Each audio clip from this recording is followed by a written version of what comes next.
Olá, você está assistindo ao programa Escritura em Foco, de responsabilidade do Centro Presbiteriano de Pós-Graduação Andrew Jumper, um convênio entre a Igreja Presbiteriana do Brasil e o Instituto Presbiteriano Mackenzie. O segmento de hoje é chamado Terra de Deus, uma série de programas que procura apresentar as características da história, cultura e geografia das terras bíblicas para nos ajudar a interpretar os textos da Escritura dentro do seu ambiente. Hoje, especificamente, vamos estudar sobre a cidade de Jerusalém, o templo e suas origens, o tabernáculo que Deus ordenou que Moisés e o povo construíssem no deserto quando saíam da escravidão no Egito. Logo, temos muitas coisas para ver e entender no nosso programa de hoje. Fique conosco e nos acompanhe nessa viagem pelo deserto até a cidade de Jerusalém.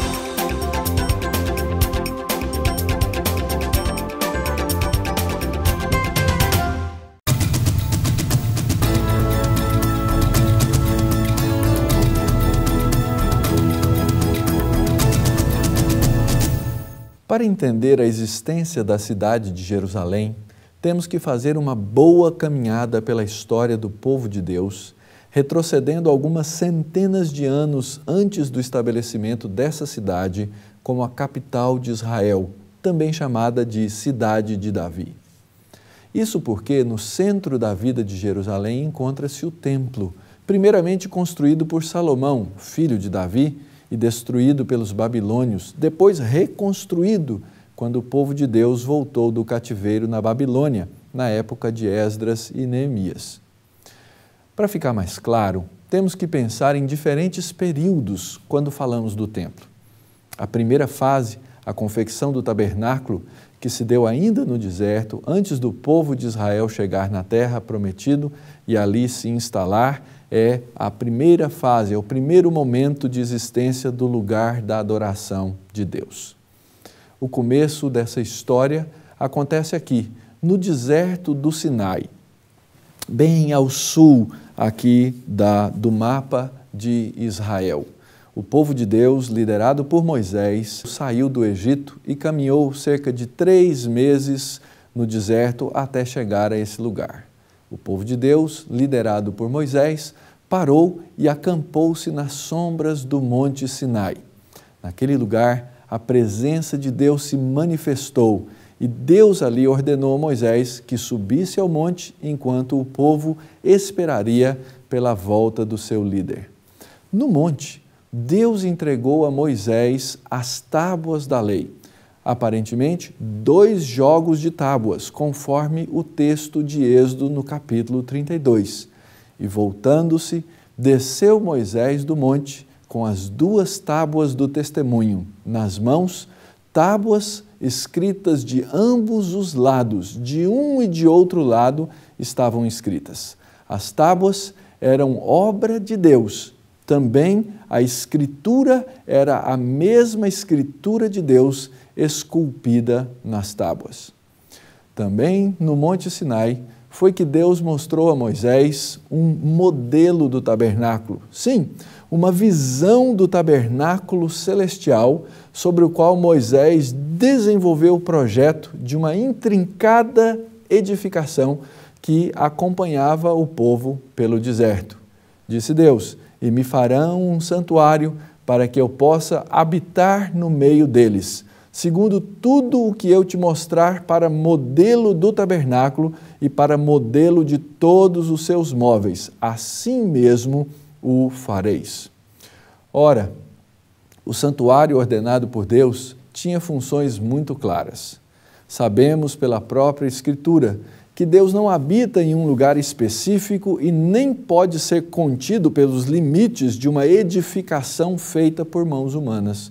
Uma das características do Deus da Bíblia é o fato dele ser onipresente, ou seja, estar em todo lugar e em todo tempo. Não há limites físicos para a presença de Deus. Então, para que ele teria ordenado a construção de um tabernáculo terreno? Bem, podemos ler a Bíblia e pensar em várias razões. Uma delas, porque Deus escolheu manifestar a sua presença e glória nesse lugar, uma tenda que ficaria no meio do seu povo. Essa é uma bela figura da Bíblia, a tenda de Deus em meio às 12 tribos de Israel. Essa tenda representava, durante a caminhada no deserto, a presença maravilhosa de Deus, o Emanuel, o Deus conosco. Aliás, essa palavra hebraica, Emanuel, é composta de uma preposição, com, mais a indicação da primeira pessoa do plural, conosco, somado ao nome de Deus, El, Emanuel. O tabernáculo, então, apontava para a sua habitação no meio do seu povo. É esse o conceito que fica claro também no Novo Testamento e é explorado por João, o discípulo amado, quando diz a respeito da encarnação da segunda pessoa da Trindade: e o Verbo se fez carne e habitou entre nós, cheio de graça e de verdade, e vimos a sua glória, glória como a do unigênito do Pai. A palavra habitou significa literalmente armou a sua tenda, armou o seu tabernáculo no nosso meio. Uma segunda razão era que, a partir da sua presença e manifestação, a autoridade de Moisés fosse confirmada como o portador da palavra de Deus. Era essa manifestação tão vívida e clara que fazia com que o povo recebesse a palavra de Moisés como palavra vinda de Deus e, finalmente, aceitasse essas palavras como escritura. É a partir da tenda que temos o início de toda a Bíblia. As sementes do Pentateuco, os 5 primeiros livros da Bíblia, saem do tabernáculo. O conceito de um tabernáculo móvel também é revolucionário no meio das culturas ao redor. As religiões animistas e os povos ali no entorno de Israel acreditavam que determinadas divindades dominavam uma área ou uma região geográfica. Assim, os moradores de uma terra sentiam-se obrigados a adorar uma determinada divindade se ali eles habitassem. Ora, o tabernáculo móvel que Deus mandou construir quebrava tais ideias a respeito dessas divindades falsas e inventadas por essas religiões. Esse era um conceito totalmente novo, um Deus que não é restrito a uma área geográfica, mas um Deus pessoal que acompanhava seu povo em sua caminhada. Depois dos acontecimentos no Egito, a notícia do poder desse Deus se espalhou entre as nações, a ponto de muitos temerem a presença do povo e seu Deus passando nas suas terras. Veja, por exemplo, as palavras de Raabe, uma mulher que acolheu os espias de Israel quando estavam preparando a invasão das terras de Canaã, começando pela cidade de Jericó. Essas palavras são reveladoras. Ela disse: bem sei que o Senhor vos deu essa terra e que o pavor que infundia caiu sobre nós e que todos os moradores da terra estão desmaiados, porque temos ouvido que o Senhor secou as águas do Mar Vermelho diante de vós quando saíeis do Egito, e também o que fizestes aos 2 reis dos amorreus, Seom e Og, que estavam além do Jordão, os quais destruíste. Ouvindo isso, desmaiou-nos o coração, e em ninguém mais há ânimo algum por causa da vossa presença, porque o Senhor vosso Deus é Deus em cima nos céus e embaixo na terra. Não esqueça, telespectador, que sempre que a palavra do Senhor ou a palavra Senhor aparece em letras maiúsculas aí no seu texto, está aí o nome de Deus, Javé ou Jeová. Imaginem então um Deus diferente daqueles deuses limitados no seu poder e limitados a regiões. Isso era, de fato, atemorizante. Assim, vemos que Deus mesmo apresentou na Escritura várias razões para a construção e presença do tabernáculo no meio do seu povo. É nesse lugar que os sacerdotes prestavam o seu serviço a Deus. No próximo bloco, vamos conhecer alguns dados sobre a cidade de Jerusalém. Veremos também como o local de manifestação e culto a Deus passou de um tabernáculo móvel para um templo fixo e como isso afetou a história da nação israelita. Até lá!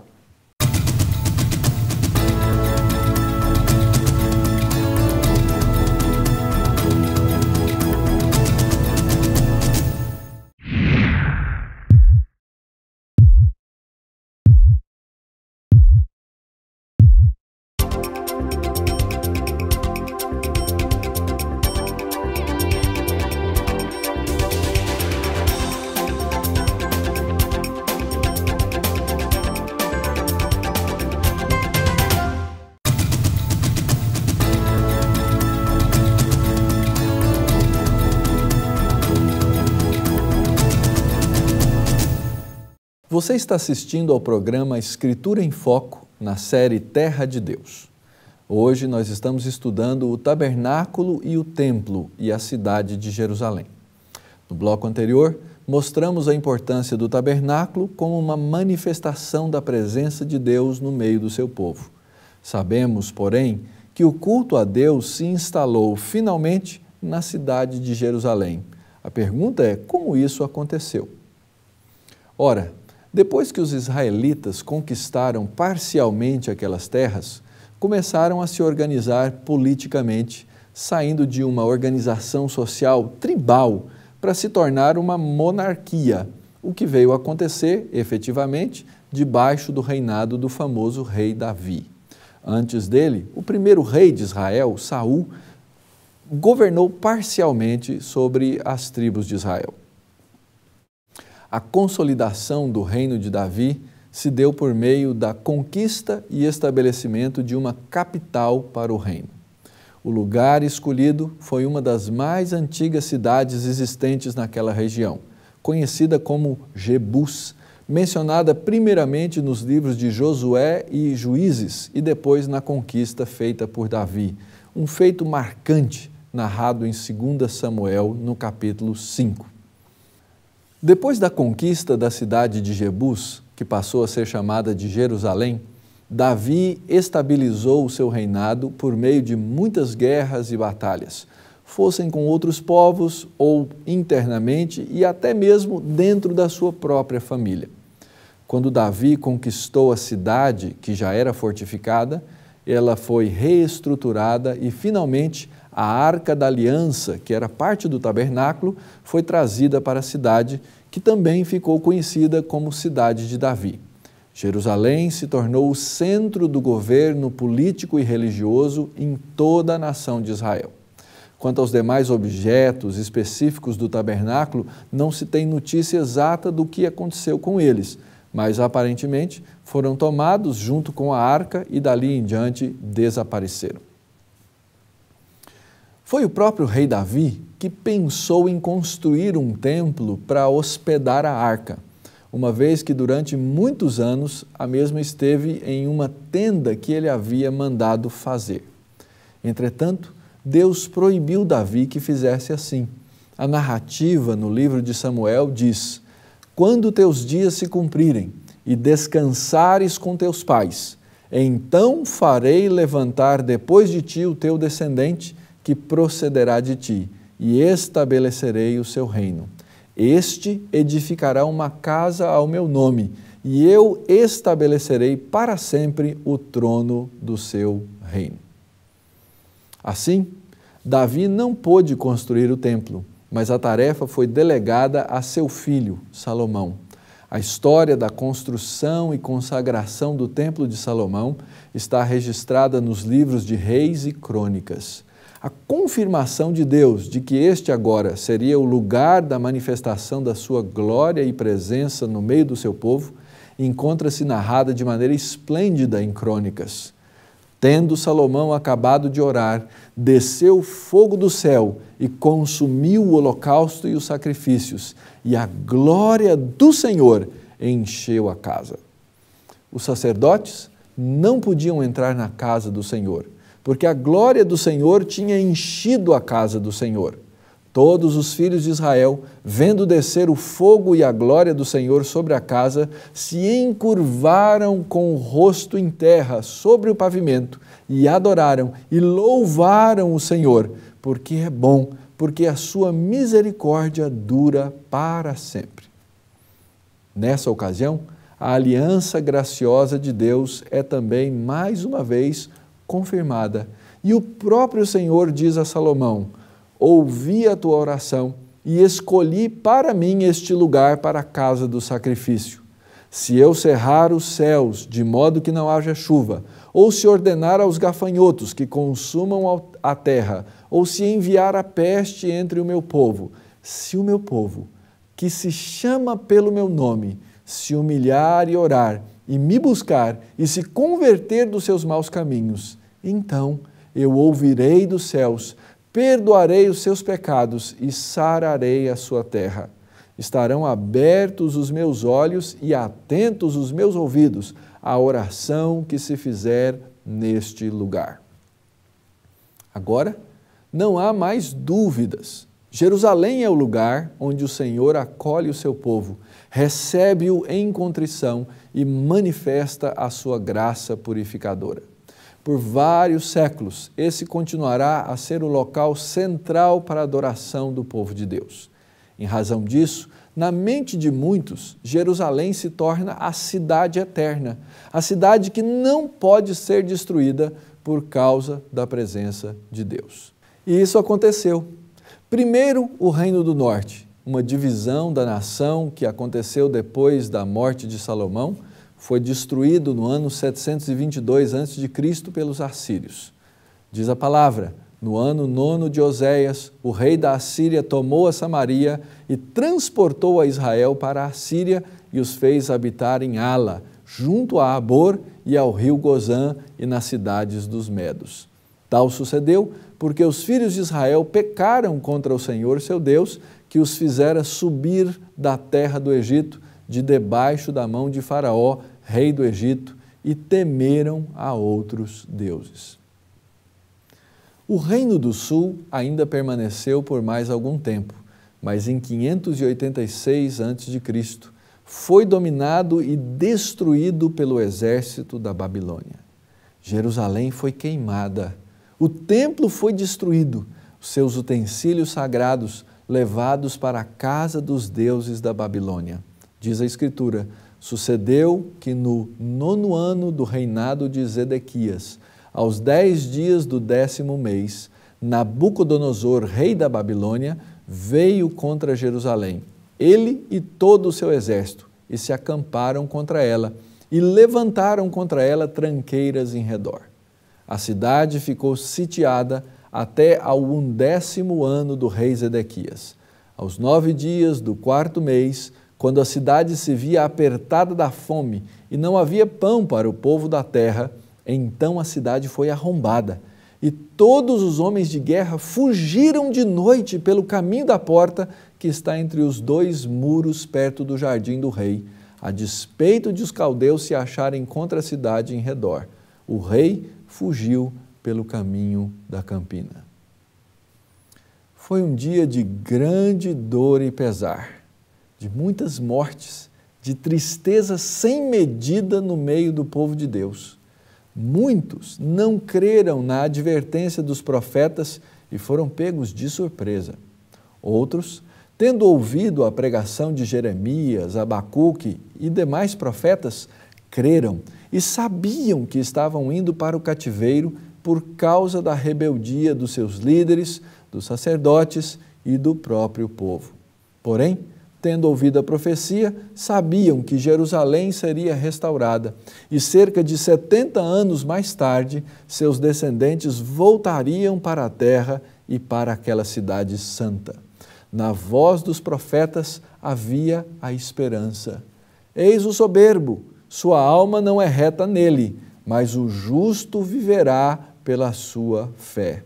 E ainda, certo disso, o mesmo profeta proclamou: ainda que a figueira não floresça, nem haja fruto na vide, o produto da oliveira minta e os campos não produzam mantimento, as ovelhas sejam arrebatadas do aprisco e nos currais não haja gado, todavia, eu me alegro no Senhor, exulto no Deus da minha salvação.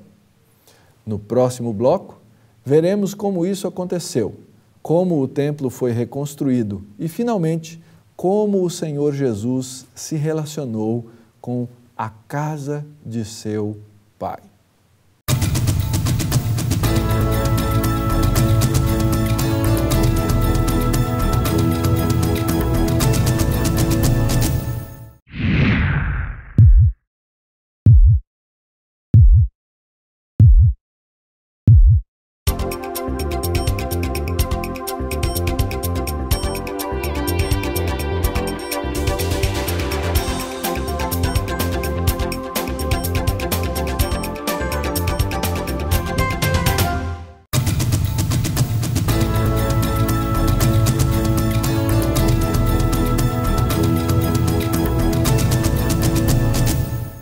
Vimos anteriormente que no ano 586 a.C., Jerusalém foi tomada pelo exército babilônio e o templo foi destruído.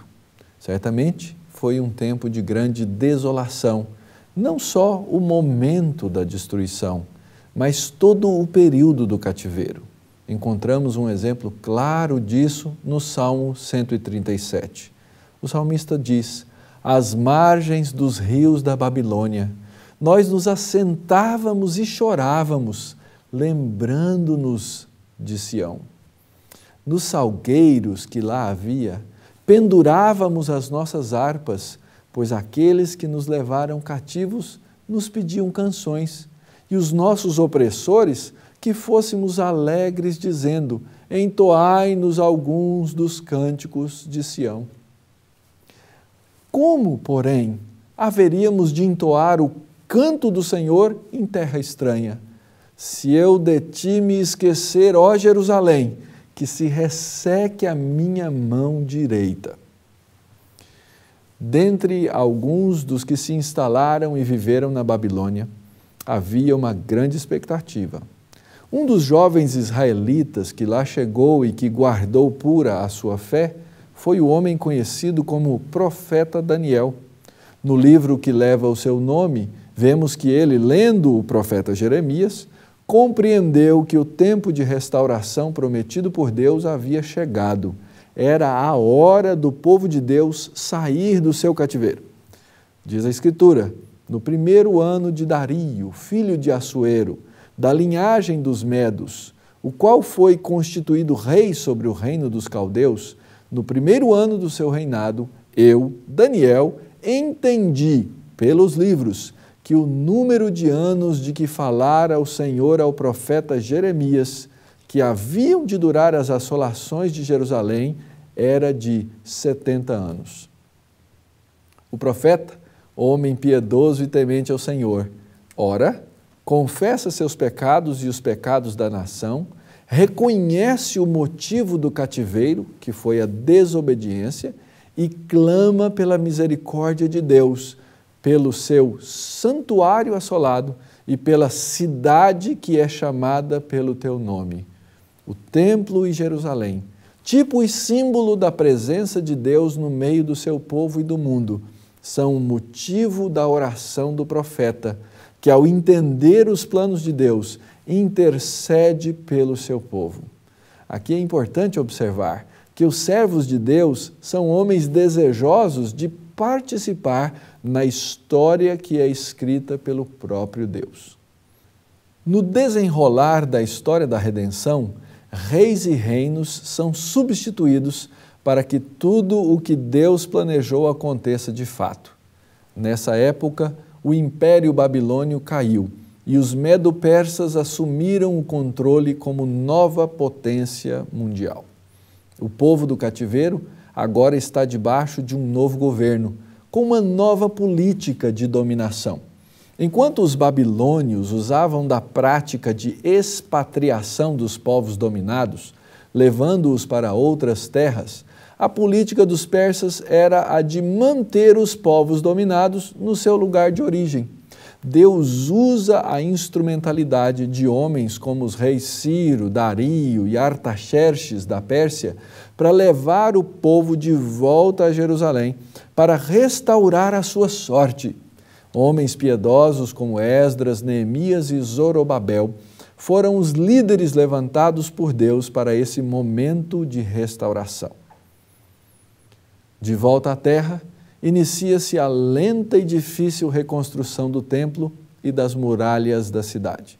Foi um processo longo, no qual os inimigos do povo de Deus várias vezes se manifestaram e usaram de muitas táticas políticas para fazê-los desanimar do grande projeto de reconstrução. Mais uma vez, a palavra de Deus pela boca dos profetas, como Ageu e Zacarias, foi essencial para ensinar, desafiar, encorajar e mesmo julgar os que voltaram do cativeiro quando entravam em novo ciclo de desobediência e incredulidade. É interessante ver quando os fundamentos do templo foram lançados. Houve ali uma celebração. Foi uma celebração com um misto de emoções entre gerações. Diz a palavra de Deus que o povo cantava alternadamente, louvando e rendendo graças ao Senhor com essas palavras. Ele é bom, porque a sua misericórdia dura para sempre sobre Israel, lembrando as palavras da dedicação do templo na época de Salomão. E o texto continua. E todo o povo jubilou com altas vozes, louvando ao Senhor por se terem lançado os alicerces da sua casa. Porém, muitos dos sacerdotes e levitas e cabeças de famílias já idosos que viram a primeira casa choraram em alta voz quando à sua vista foram lançados os alicerces desta casa. Muitos, no entanto, levantaram as vozes com gritos de alegria, de maneira que não se podiam discernir as vozes de alegria das vozes do choro do povo, pois o povo jubilava com tão grandes gritos que as vozes se ouviam de muito longe. Fica claro, pela reação do próprio povo, que o chamado segundo templo era muito menor do que o primeiro construído por Salomão. Apesar disso, alguns elementos e pátios foram acrescentados ao complexo de edifícios do templo. Entretanto, essa realidade de uma casa menor seria mudada no futuro, alguns séculos depois, debaixo do domínio do Império Romano. Herodes o Grande, também chamado de rei da Judéia, começou uma reforma no segundo templo por volta do ano 20 a.C. Estima-se que ela levou cerca de 46 anos para ser concluída. A construção era majestosa e até mesmo os poucos elementos que sobraram daquela construção, como os muros que circundam o monte e podemos ver hoje, dão ainda uma ideia da sua grandeza e beleza. Todo feito de pedras frisadas, pesando toneladas, a paisagem do templo dominava a cidade de Jerusalém, de forma que qualquer um que se aproximasse da cidade ficava tomado pela sua grandeza. E assim, cumpriu-se a palavra de Deus dita por intermédio do profeta Ageu: a glória desta última casa será maior do que a da primeira, diz o Senhor dos Exércitos. E nesse lugar darei a paz, diz o Senhor dos Exércitos.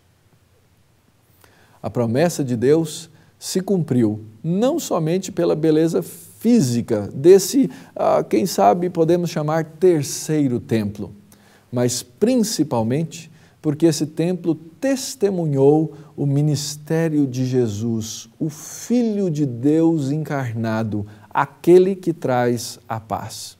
É nesse sentido que encontramos o templo de Herodes desempenhando uma função de destaque nos relatos dos evangelhos. Por exemplo, José e Maria compareceram ao templo para apresentar o sacrifício levítico após o nascimento de Jesus, quando este tinha ainda apenas 40 dias.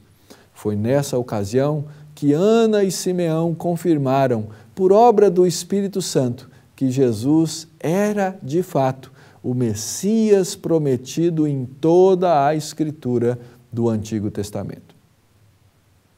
Também lemos nos Evangelhos que Jesus volta ao templo quando tinha 12 anos de idade, para a celebração da Páscoa junto com seus pais, seus familiares. Na volta da festa, quando os pais não encontraram Jesus junto com a caravana que regressava para Galiléia, retornam a Jerusalém e encontram Jesus no templo, em meio aos doutores da lei. Quando, questionado por seus pais terrenos, o Senhor Jesus lhes respondeu, ainda com 12 anos de idade, por que me procuráveis? Não sabíeis que me cumpria estar na casa de meu pai? Depois desse episódio, só vamos ler novamente sobre a presença de Jesus no templo após o início do seu ministério público. A maior parte do seu ministério, na verdade, cerca de 3 anos, aconteceu na região da Galiléia. Porém, as visitas de Jesus ao templo são significativas e marcantes. A sua última semana de vida foi toda em torno de Jerusalém e do templo. Um desses episódios está narrado em Mateus 24, abrindo o famoso sermão escatológico de Jesus, quando ele nos fala do final dos tempos, das últimas coisas. Diz o texto, tendo Jesus saído do templo, ia se retirando quando se aproximaram dele os seus discípulos para lhe mostrar as construções do templo. Ele, porém, lhes disse, não vedes tudo isso? Em verdade vos digo que não ficará aqui pedra sobre pedra que não seja derribada. No Monte das Oliveiras, achava-se Jesus assentado, quando se aproximaram deles os discípulos, em particular, e lhe pediram, dize-nos, quando sucederão essas coisas? E que sinal haverá da tua vinda e da consumação do século? Observe bem o que aconteceu aqui nesse episódio. Jesus e os discípulos estavam saindo do templo, observando as suas grandes construções. Saindo por um dos seus majestosos portões, com acesso ao Vale do Cedron, os discípulos comentavam sobre a grandeza e solidez do templo construído por Herodes o Grande. Construção essa que havia sido terminada não muito tempo antes daqueles dias. No caminho, Jesus lança as enigmáticas palavras, não vedes tudo isso, o templo? E ele diz, em verdade vos digo, que não ficará aqui pedra sobre pedra que não seja derribada. Ora, os discípulos e Jesus continuam andando, atravessam o vale, chegam ao Monte das Oliveiras, do outro lado, e tendo o próprio templo como pano de fundo, os discípulos perguntam, quando sucederão essas coisas e o fim do mundo, a consumação do século? Por que os discípulos fizeram essa pergunta? A razão é simples. Na sua mente, se o templo é destruído, Jerusalém é destruída e então o fim do mundo chegou. A partir dessa percepção é que o Senhor Jesus passa a ensinar sobre o final dos tempos, sobre os falsos sinais e os verdadeiros sinais da consumação dos séculos. O que não podemos esquecer, entretanto, é que tanto o tabernáculo quanto o templo foram designados por Deus como tipo e sombra do próprio Senhor Jesus. As próprias festas e rituais celebrados no tabernáculo e templo apontavam para a pessoa, a obra e o ensino de Cristo. Mas essas particularidades nós vamos ver em um outro programa. Com a vinda de Jesus para habitar no meio do seu povo, a igreja, os edifícios e os rituais do templo tornaram-se desnecessários e obsoletos. Cristo cumpriu toda a lei cerimonial em si e nele mesmo satisfez toda a justiça de Deus. Jesus Cristo é o próprio Emanuel, Ele é o Deus conosco, Ele é o novo templo onde os homens encontram a Deus. Ele é também aquele que deu o Espírito Santo aos que nele creem, de forma que esses, sem necessidade de peregrinar a qualquer local físico, podem adorar a Deus em espírito e em verdade. Além de Cristo ser o meio de encontrar a Deus, Ele transforma o cristão e a comunidade cristã em templo, em santuário do seu Espírito, e Ele então os santifica e habilita para que eles sejam uma nação santa e um sacerdócio real, trazendo as pessoas até Deus pela pregação do Evangelho. Este foi o programa Escritura em Foco, Terra de Deus. Se você tiver dúvidas ou sugestões, escreva-nos. O nosso e-mail é escrituraemfoco@mackenzie.br. Que Deus lhe abençoe.